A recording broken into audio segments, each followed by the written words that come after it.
guys, just a real quick video showing what I do to take care of my shiners once I get them in the tank.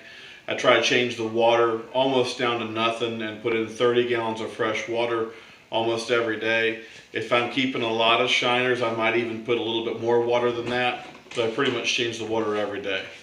I've got my chemicals here, the shiner start that I use to treat the water.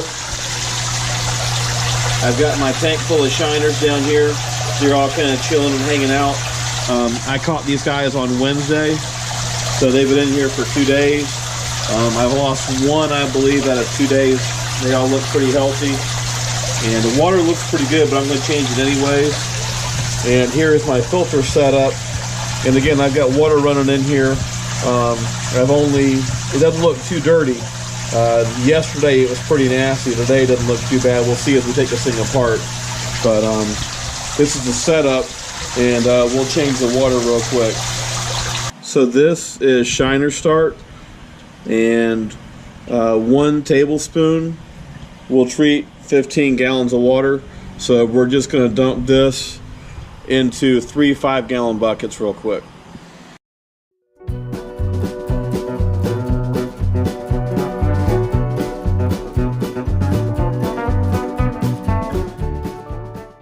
This is the filter that was filtering all that water. So I put several layers, and we're just going to hose these down and clean them up.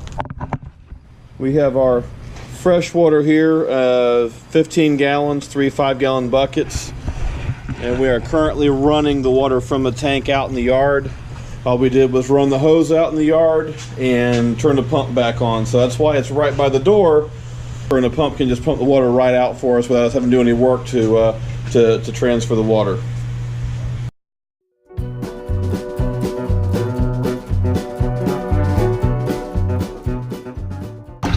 You can see there's 3 dozen, 4 dozen shiners in here. There's quite a few. And we're getting that water almost down in.